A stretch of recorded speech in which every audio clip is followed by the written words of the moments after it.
Magandang araw sa'yo. Naisip mo na ba kung gaano ka lakas, gaano ka bigat ang salaysay ng isang 8 taong gulang na bata sa isang kasong kriminal? Lalo na kung halos yun lang yung testimonya niya ang pinangawakang ebidensya. Susuriin natin ngayon ang isang mahalagang desisyon ng Korte Suprema. Ito yung People of the Philippines v. Joseph Pagkatipunan y. Cleop. GR number 232393, pinatasyahan nito noong August 14, 2019. Tatalahayin natin yung dalawang magkaiba-iwang krimen dito laban sa isang bata at kung paano tinimbang ng korte ang mga ebidensya, lalo na yung testimonya. Ang misyon natin, unawain natin yung bigat ng salaysay ng bata at yung mga legal na prinsipyo na nagbibigay proteksyon sa kanila. Okay, simulan na nating himayin to. So, 2 kaso ang isinampa laban kay Joseph Pagkatipunan. Yung una, rape sa ilalim ng Article 266A ng Revised Penal Code. Nangyari daw to noong October 16, 2006. Tapos yung pangalawa, child abuse naman under Section 5B ng RA 7610, yung Special Protection of Children Act. Ito naman October 18, 2006. Yung biktima si AAA, 8 taong gulang lang noon. Ayon sa salaysay ni AAA sa korte, ano daw ang nangyari? Pinasok daw siya ni Pagkatipunan sa bahay nila. Habang natutulog siya, tapos hinubaran daw, tinakot at ginahasa. Grabe. Tapos makalipas lang ang 2 araw, pinasok daw ulit siya, pinahubad na naman at minules siya umano sa ari. Dito na siya nahuli, tama ba? Nahuli siya nung ama ng bata, si BBB. Oo, tama. Nahuli siya in the act, kumbaga, nung tatay. At itong si BBB nag-report agad sa barangay. At mahalaga rin dito yung naging resulta ng medical examination kay AA. Merong nakitang shallow-healed hymenal laceration. Okay. So may physical evidence din. Meron kahit papano. Sa panig namang ni Pagkatipunan, siyempre itinanggi niya lahat. Alibay niya, nung unang insidente daw, nasa bahay lang siya. Tapos, nung pangalawa, nagbabantay lang daw siya kay AA nung labutan siya ng ama. Yun ang depensa niya. Okay. So matapos ang paglilitis sa Regional Trial Court o RTC, ano ang naging hatol? Hinatulan si Pagkatipunan ng guilty. Guilty sa parehong kaso. Para sa rape, ang parusa, reclusion perpetua.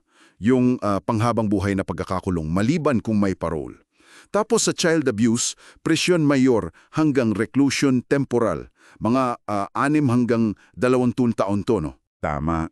Yun ang naging hatol ng RTC. Pero siyempre, umapela siya. Umangkyat ang kaso sa Court of Appeals or CA. At ang CA, anong ginawa? Kinatigan nila yung RTC. Guilty pa rin. Pero may modification. May binago sila doon sa parusa at danyos para doon sa kaso ng child abuse. Itinaas nila yung parusa sa reclusion temporal sa minimum at maximum periods nito. Tapos nagdagdag pa sila ng exemplary damages sa kamulta. Okay. So pinatibay pero may adjustments sa parusa at danyo sa isang kaso. At syempre, hindi pa tapos dyan. Umabot pa sa Korte Suprema.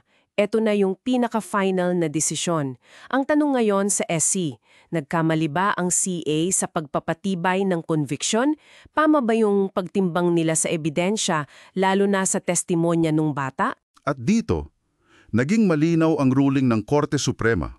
Sinabi nila, affirmed with modification. Kinitigan pa rin nila yung conviction, pero may mga binago ulit sila, lalo na sa danyos. Unahin natin yung rape. Dahil si AAA ay wala pang 12 years old, ito ay automatic na statutory rape. Ang kailangan lang i-prove, nagkaroon ng carnal knowledge, yung pagpasok ng ari. Kahit walang force o intimidation. Sabi ng korte, sapat na sapat yung testimonya ni AAA. Consistent, klaro, at sinuportahan pa nga nung medical findings, yung laceration. Kahit daw hindi directly nakita ni AAA yung ari mismo ni Pagkatipunan, sapat na yung positive niyang pagturo at pagkilala dito. Binigyan ng bigat yun ng korte. So talagang pinaniwalaan yung bata. Oo. Ngayon, dun sa pangalawang kaso, yung original na child abuse under RA 7610, ang Korte Suprema, tiningnan nila yung specific na ginawa. At sinabi nila, mas angkop ito sa krimen na acts of lasciviousness under Article 336 ng RPC. Pero, in relation pa rin sa RA 7610 kasi bata pa rin yung biktima eh. Importante ito kasi pinapakita na sinusuri talaga kung anong eksaktong krimen yung nagawa based sa akto. At dito, muli, naging matibay na basehan yung testimonya ni AAA, lalo pat kinumpirma nung tatay niya na nahuli na si Pagatipunan sa akto.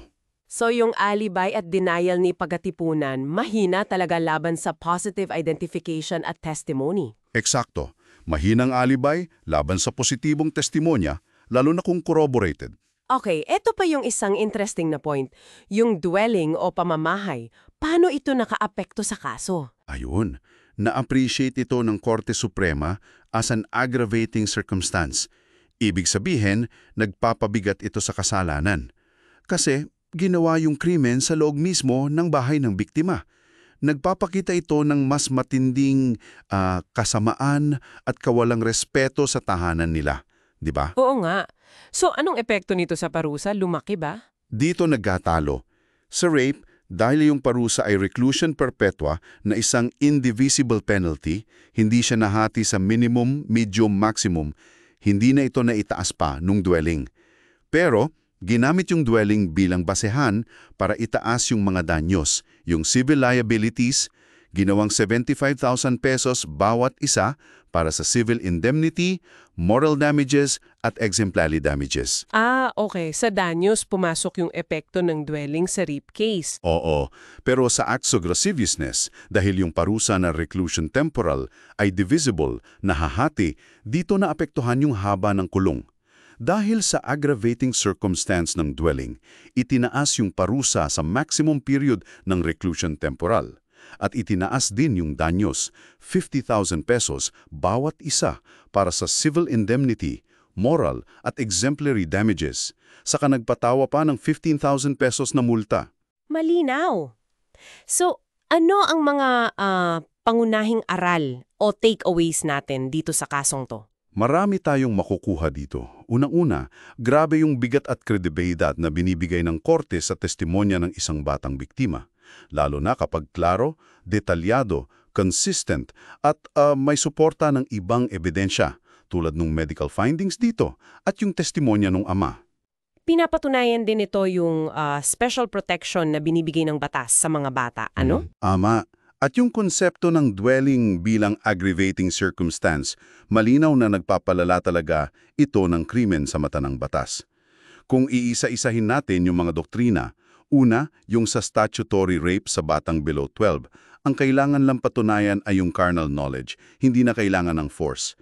Pangalawa, yung acts of lasciviousness laban sa bata, may specific elements yan under RPC in relation to RA 7610. Pangatlo, yung credibility of child witness, mataas ang respeto ng korte sa testimonyo ng bata, basta ka panipaniwala. At pang-apat, yung dwelling nga as aggravating circumstance, nagpapabigat talaga ito. Napakalinaw niyan. At siguro, ito yung iiwan nating tanong para pag-isipan mo. Sa gitna ng pagsisikap nating protektahan ang mga batang biktima na napakahalaga, paano nating masisiguro na yung sistema ng hustisya natin ay nananatiling patas, na nirerespeto pa rin ang karapatan ng akusado sa due process? Yun yung mahalagang balanse na kailangan laging bantayan. Isang bagay na dapat nating pag-isipan.